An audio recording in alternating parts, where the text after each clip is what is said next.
This is university grant commission net के लिए, net syllabus environmental science के लिए है। तो इसको हम इस तरीके से एक्सप्लेन कर सकते हैं कि इसमें टोटल 10 यूनिट है।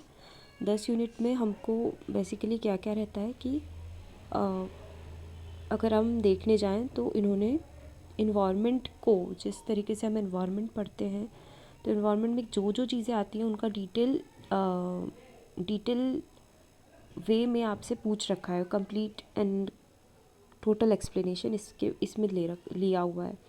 तो हमें क्या करना होता है, अ,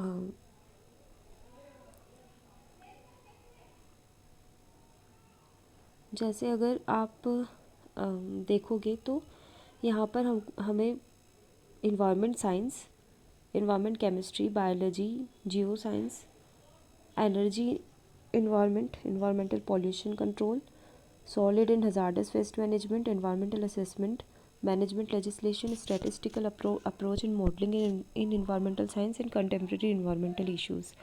तो इन्वायरमेंट में केमिस्ट्री, बायोलॉजी और जियो साइंसेज आ गया। उसके बाद में आपको पॉल्यूशन कंट्रोल के बारे में पूछ लिया है, एनर्जी इन्वायरमेंट के बारे में, फिर सॉलिड और हजार्डस वेस्ट मैनेजमेंट के बारे में पूछ लिया है। इसके बाद में इसमें जितने भी लॉज एंड रेगुलेशंस होते हैं उनके बारे में आपसे पूछा है। स्टैटिस्टिकल अप्रोचेस पूछ रखी है, जो मेनली मॉडलिंग का पार्ट होता है। अगर आप इंजीनियरिंग बैकग्राउंड से हो तो आपको पता होगा मॉडलिंग क्या होता है। तो ये टोटल स्टैटिस्टिक, इसमें जो मैथ्स मेन टॉपिक है वो ये 9th यूनिट है। उसके बाद में कंटेम्प्रेरी इन्वायरमेंटल इश्यूज़, जो भी आपका इन्वायरमेंटल इश्यूज़ के बारे में पूछा हुआ है। तो हर यूनिट का आपको आगे डिस्क्रिप्शन दिया हुआ है कि आपको आगे इस पे कौन कौन से टॉपिक्स को कवर करना है। तो जैसे फंडामेंटल ऑफ इन्वायरमेंटल साइंस है, तो उसमें पूरा फंडामेंटल मतलब बेसिक्स आपको पूरा बताना है, क्या होता है इन्वायरमेंट, उसके स्ट्रक्चर क्या है, कंपोजिशन क्या है, आपको हाइड्रोस्फीयर, लिथोस्फीयर, एटमॉस्फेयर के बारे में बताना है, थर्मोडाइनमिक्स के बारे में, HMT, हीट ट्रांसफ़र, मास ट्रांसफ़र, एनर्जी ट्रांसफ़र के बारे में बताना है। उसमें मटेरियल बैलेंस लगाना होता है, वो कैसे करना होता है। इसके बाद में मेट्रोलॉजिकल पैरामीटर क्या क्या होते हैं, pressure, temperature, precipitation, humidity, mixing ratio, saturation mixing ratio, radiation, wind velocity, adiabatic lapse rate, environmental lapse rate, wind roses, ये सब बताना है। इसके बाद में interactions between earth and man environment, biogeographic provinces of the world and agroclimatic zones of India. इसके बाद में कंसेप्ट ऑफ सस्टेनेबल डेवलपमेंट। उसके बाद में natural resources, their assessment, remote sensing, GIS principle. और उसके अलावा है आपको GIS के बारे में एक पूरा अच्छा खासा पढ़ना पड़ेगा आपको। उसके बाद में इन्वायरमेंटल एजुकेशन अवेयरनेस और इन्वायरमेंटल एथिक्स, मतलब ये पूरा ना कम्प्लीटली मतलब इसमें अगर आप देखो तो थोड़ा आपको मटेरियल बैलेंस बताना है, वो थोड़ा टफ लग सकता है। इसके अलावा आपको ये जो है मिक्सिंग रेशो, और इनमें अगर कोई फार्मूले आते होंगे, एडियाबेटिक लैप्स रेट है, तो ये टॉपिक थोड़े से आपके मतलब मैथमेटिकल हो सकते हैं। बाकी सब थ्योरेटिकल है, जिनके शॉर्ट नोट बनकर हम आगे डिस्कस कर लेंगे। इसके बाद में क्योंकि ये सब कुछ थ्योरेटिकल ही है, मेन तो सब थ्योरेटिकल ही है, तो थ्योरी का थोड़ा थोड़ा पार्ट हम एक्सप्लेन करते जाएंगे। अब सेकेंड यूनिट पर आते हैं, तो वो है इन्वायरमेंटल केमिस्ट्री। तो उसमें क्या क्या होता है कि इन्वायरमेंटल केमिस्ट्री की classification of element, stoic stoichiometry, Gibbs energy, chemical potential, chemical kinetics, ये हमें सब। तो Gibbs energy, chemical potential, chemical kinetics, chemical equilibrium, soluble gases in water, carbonate system, unsaturated, saturated hydrocarbons, radios isotopes, composition of air particles, ion radicals in the atmosphere, chemical specifications। उसके बाद में chemical processes in formation of inorganic, organic, particulate matter, thermochemical, photochemical reactions in the atmosphere, oxygen and ozone chemistry, photochemical, smoke, hydrological cycle. अगर आपको ध्यान हो तो ये कुछ हमने पढ़ा हुआ है, ये सब जो है, जैसे DO, BOD, COD, sedimentation, coagulation, flocculation, filtration, PhD, redox potential. जब इंजीनियरिंग में हम पढ़ते हैं तो ये कुछ स्पेसिफिक सब्जेक्ट के अंदर अलग अलग करके आता है। यहाँ इन्होंने वो सारे टॉपिक्स को एक यूनिट के फॉर्म में दे दिया है। आप किसी एक अलग सब्जेक्ट में ये सारी चीज़ें पढ़ोगे, गिब्स एनर्जी एक्सेट्रा। और बाकी एक अलग सब्जेक्ट होगा जिसमें आप DO BOD COD सेडिमेंटेशन इन सब को पढ़ोगे, ये एक अलग सब्जेक्ट रहेगा। फ्लूड एक शायद सब्जेक्ट था अच्छा सा, उसमें आपको ये सब फ्लोकुलेशंस और फिल्ट्रेशन वगैरह पढ़ना अलग सब्जेक्ट में ही पड़ता है। तो उसके कुछ न्यूमेरिकल पार्ट आते हैं, लेकिन हमें एग्ज़ाम स्पेसिफिक वे में चलना है, क्योंकि हर एक टॉपिक पर सब कुछ बनाया जा सकता है। न्यूमेरिकल्स भी उस पर आपको क्वेश्चंस भी रहेंगे, पूरा बहुत डीप में जाया जा सकता है, लेकिन हम केवल एग्ज़ाम स्पेसिफिक जो कंटेंट रहेगा उसी पर ही हमें फोकस करना है। जैसे pH, redox potential, inorganic component of soil, biochemical cycle, nitrogen, carbon, phosphorus, sulphur, toxic chemicals में जो जो सारे केमिकल आते हैं आपके, हैवी मेटल्स और metalloids, carcinogenic in the air, principle of analytical method. और ये तो मुझे भी नहीं पता, ये बेसिक केमिस्ट्री वाला है। ये जो है ना, अगर आपने ये शायद स्पेक्ट्रोफोटोमीटर आपने पढ़ा ज़रूर होगा इंजीनियरिंग में, बट AAS ये सब आपने फर्स्ट ईयर में पढ़ा हुआ है, तो ये अभी तक उतना याद नहीं रहेगा। तो ये जैसे बॉम्ब कैलोरीमेट्री, ये सब फर्स्ट ईयर के, बिल्कुल फर्स्ट ईयर के फर्स्ट सेमेस्टर के टॉपिक है। जब आप बिल्कुल समझ ही नहीं पाते हो कि आप पढ़ने क्या वाले हो, तब ये पढ़ाकर आपका एग्ज़ाम ले लिया जाता है। तो प्रिंसिपल ऑफ एनालिटिकल मेथड्स तो आपके पढ़े हैं, लेकिन आपको इसमें थोड़ा ध्यान देना पड़ेगा। तो ये टॉपिक्स आपको समझ में आ गए कि इनमें क्या क्या है। इनको डीपली हम नहीं पढ़ेंगे, क्योंकि ये सब कुछ टॉपिक एक एक सब्जेक्ट बनाते हैं, तो हमें केवल वो पढ़ना है जो एग्ज़ाम स्पेसिफिक रहे। तो इन्वायरमेंट केमिस्ट्री ये है बेसिकली वो केमिस्ट्री का टॉपिक जो आपने फर्स्ट सेम इंजीनियरिंग में पढ़ा था, फर्स्ट सेकेंड सेम में। तो ये इन्वायरमेंटल केमिस्ट्री है। इसके बाद में इन्वायरमेंटल बायोलॉजी क्या है? Ecology as an interdisciplinary science, origin of life and speciation, human ecology, settlement, ecosystem structure, function, structure, biotic component, functions of energy flow in ecosystem, energy flow model, food chain, food web, biochemical cycle, ecological succession, species diversity, concept of ecotone, age effect, ecological habitat and niche, ecosystem stability factor affecting stability, ecosystem services, basis of ecosystem classification, types of ecosystem, desert, hot and cold, forest, rangeland, wetland, lotic, lentic, estuarine, mangroves, oceanic biomass, population ecology, concept of R K species keystone. अब ये बिल्कुल नया सा लग रहा है मुझे, इसमें बहुत ज़्यादा कुछ पढ़ा हुआ नहीं है, लेकिन ये ज़्यादा टफ भी नहीं है, क्योंकि ये सब एक थ्योरी है जिसको हम किसी भी एक जगह से कवर कर सकते हैं। क्योंकि इन्वायरमेंटल बायोलॉजी है वो भी इसके हिसाब से, तो आई डोंट थिंक कि ये ज़्यादा टफ पड़ेगा। ये आपको बस हाँ ये है कि थोड़ा थोड़ा इनके बारे में पता होना चाहिए कि है क्या ये चीज़। एक वर्ड में आप एक लाइन में भी आपको पता रहेगा तो चल जाएगा, ठीक है ना। और ज़्यादा डीपली पढ़ने की इसको ज़रूरत नहीं पड़ेगी।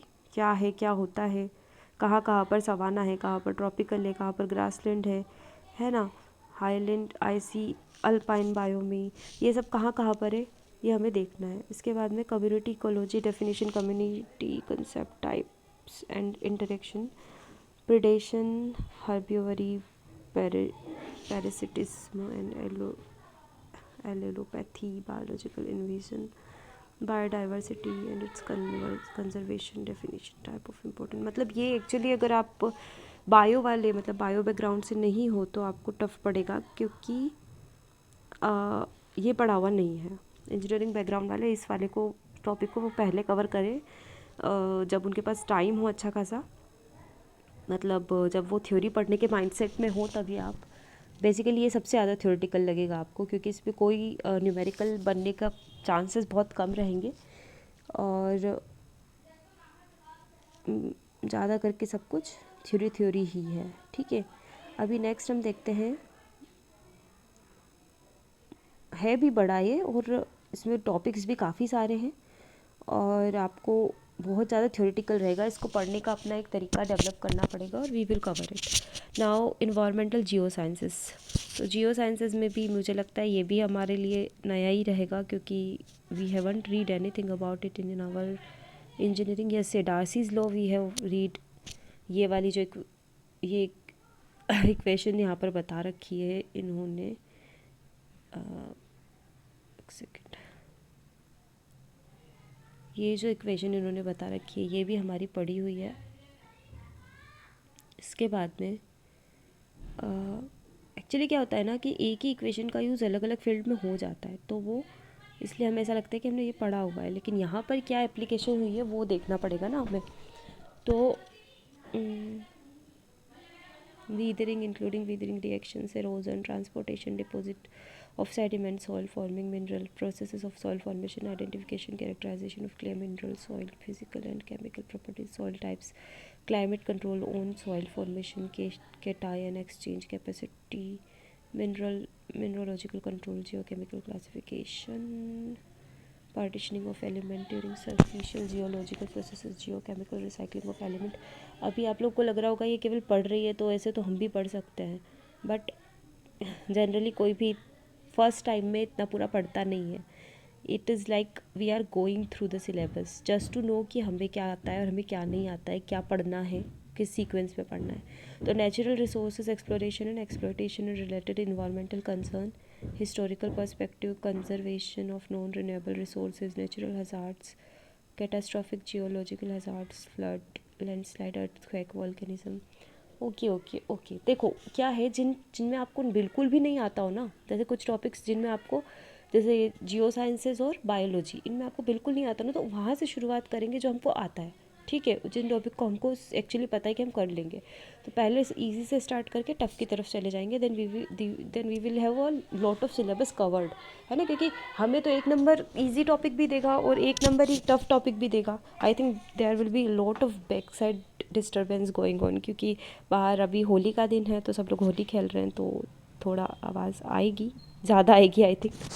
तो ये ऐसा ऐसे चलेगा कि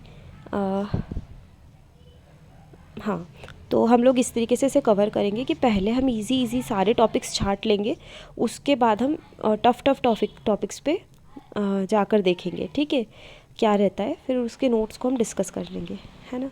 energy in environment, this is what methane gas, sun as source of energy, solar radiation, its spectral characteristics, fossils, fuel, classification, composition, physicochemical characteristics, energy content, coal, petroleum, natural gas, shale oil, coal bed, methane gas, hydrates, gross calorific value, net calorific value, ये पढ़ा हुआ है, ये engineering वालों ने पढ़ा हुआ है, ठीक है ना। Principle of generation of hydro power, tidal energy, ocean thermal energy conversion and power, geothermal energy, solar energy, nuclear energy, fission, fusion, nuclear fuel, nuclear reactor, principle and types, bioenergy methods to produce energy from biomass, environmental implications of energy use pattern in India and the world, emission of CO2 in development and developing countries, including Indian radiative forcing and global warming, impacts of large scale exploitation of solar, wind, hydro, nuclear energy sources।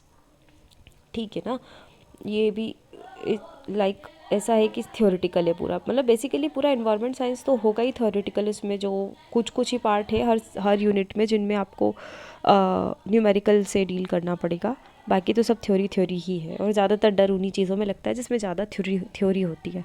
आगे देखते हैं environmental pollution and control, क्या होता है, air pollution, source and types of pollutant, natural anthropogenic sources, primary secondary pollutant criteria, air pollutant sampling and monitoring of air pollutant gaseous particulate period, frequency, ambient air quality standard, acid rains। ये आपने जब masters किया होगा तब पढ़ा हुआ सारा topic है। नॉइज़ पॉल्यूशंस, एयर पॉल्यूशन, सारी चीज़ें कवर हो रही है इसमें। वाटर पॉल्यूशन क्या क्या है उसमें, फिल्ट्रेशन, उसका मतलब सारे तो पॉल्यूशन क्या क्या है, उसके बाद में उनको कैसे हम ट्रीट कर सकते हैं, है ना, उसके स्टैंडर्ड्स बताना है। जैसे क्या क्या इसमें, एयर पोल्यूशन में गॉसियन प्लम मॉडल है, लाइन सोर्स मॉडल है, एरिया सोर्स मॉडल है, मतलब ओवरऑल हर एक टॉपिक को इन्होंने सीक्वेंस से पूछा हुआ है। आपको कहीं भी ऐसा नहीं लगेगा कि मैं मतलब लिंक ब्रेक हो रहा हो, लिंक ब्रेक नहीं हो रहा है। कंबशन, इस पर्टिकुलर यूनिट की बात कर रही हूँ मैं, क्योंकि पिछली तो पढ़ी ही नहीं है हमने। तो stack emission, Indian national ambient air quality standard, impact of air pollutant on human health, plant and material, acid rain, dispersion of air pollutant, mixing height, depth lapse rate, Gaussian plume model, vehicular emission and urban air quality, water pollution का पूरा बताना है इसमें। फिर soil pollution पे आ रहे हैं, फिर thermal marine pollution, radio active material से जो पॉल्यूशन होता है वो पूरा, उसके सोर्सेज बताने, उसके स्टैंडर्ड्स बताने, क्या क्या स्टैंडर्ड सेट किए हुए हैं, कितनी रेडिएशन तक चल जाएगा। इसके बाद में solid and hazardous waste management पे आ गए हम। ये भी सब कुछ मतलब मास्टर्स में जो आपने पढ़ा हुआ है वो है। Solid waste collection, transportation, container system, stationary layout, hazardous waste type, characteristic, health impact, hazardous waste management, treatment. Okay, ये है। इसके बाद में मैं इसलिए नहीं पढ़ रही हूँ क्योंकि वो पढ़ने में फिर बहुत ज़्यादा टाइम लग जाएगा। इसकी पूरी जो एक PDF है वो मैं अटैच कर दूँगी, बट इसके बाद आपका environmental assessment, management and legislation, सारे जो असेसमेंट, ये है आपका पूरा याद करने वाला। एक्चुअली है ही सब कुछ याद करने वाला, बट कुछ चीज़ें समझी जा सकती है, पर इन्हें तो रटना ही पड़ेगा आपको। क्या क्या है ये रूल्स का, कौन सा रूल्स कौन सी ईयर में आया था, उसकी भी हम ट्रिक निकाल के कर सकते हैं। मतलब इट विल टेक टाइम। ऐसा नहीं है कि आप इसको आप बिना पढ़े निकाल लो, पूरा इसमें आपको थोड़ा तो पढ़ना पड़ेगा, जानना तो पड़ेगा आपको, टॉपिक वाइज पता होना चाहिए कि क्या क्या है इस बारे में, तो ही आप आंसर कर पाओगे, है ना। तो ये सब कुछ है, ये रटने वाला पूरा है। ये सारे ईयर्स सब कुछ रटना है ना। इसके बाद में statistical approach and modelling in sciences, ये है पूरा अपना स्टैटिस्टिक्स, मतलब समझ रहे हो आप। Probability theory, sampling theory, distribution, normal, log normal, binomial, Poisson distribution, सब पूछ लिया है इन्होंने। मतलब आपको कोई टॉपिक नहीं छोड़ा है जो इंजीनियरिंग से खींच के यहाँ तक आप यूज़ ना करे हो। इसकी उन्हें आपने नहीं पढ़ा होगा, वो पढ़ना पड़ेगा अभी तक आपको। ये है approaches to development, environmental model, linear and simple, multiple regression model, validation of forecasting model. ये है। अगर आपका ज़्यादा इंटरेस्ट इसमें हो तो पहले ये यूनिट से निपटाना ज़्यादा अच्छा है, स्टैटिस्टिकल अप्रोचेस इन मॉडलिंग इन एनवायरमेंटल साइंसेस। और अगर आप भूलते जल्दी हो तो फिर आपको थ्योरेटिकल पहले निपटा लेना चाहिए, क्योंकि फिर क्या है, फिर इसमें रिवीजन बहुत लगता है कि बीच बीच में रिवाइज करते रहो। थ्योरी में क्या होता है, एक बार कहानी बन गई तो वो काफ़ी लंबे टाइम तक दिमाग में रहती है। कंटेम्प्रेरी इन्वायरमेंटल इश्यूज़, ये है हिमालयन इकोसिस्टम नेशनल। फिर current environmental issues, Namami Gange and Yamuna action plan, ये सब कुछ है। Okay, so here we have ended with the syllabus, but एक चीज़ तो क्लियर है कि बहुत कुछ पढ़ा हुआ है, सबसे अच्छी बात यह है, और बहुत कुछ पढ़ना है। और हर एक टॉपिक अपने आप में आपको इतना पता होना चाहिए कि वो है क्या, पूछ क्या रहा है। ऐसा ना हो कि कोई भी सब टॉपिक आपका ऐसे छूट जाए कि आपको पता ही नहीं है कि क्या था, ये भी था भी क्या सिलेबस में, ऐसा नहीं होना चाहिए। ये है। और इसमें हम लोग एक सिलेबस को कंप्लीट करने का पूरा एक वो स्ट्रेटजी वीडियो भी बताएंगे, बट अभी हमको इतना तो पता चल गया है कि कौन सा थ्योरी वाला है, कौन सा न्यूमेरिकल वाला है, कौन सा बिल्कुल न्यू है, और किस में हमें थोड़ा थोड़ा आता है, कोई सा न्यू होते हुए भी इजी है। वो सब हमें थोड़ा थोड़ा पता चल गया है। जैसे कि हमें पता है कि अपना जो न्यूमेरिकल वाला है वो पूरा स्टैटिस्टिकल अप्रोच एंड मॉडलिंग वाला है, ज़्यादा करके रटने वाला है तो वो यही है। आपका जो लॉज है, लेजिस्लेशन, असेसमेंट, मैनेजमेंट, ये पूरा उसमें है।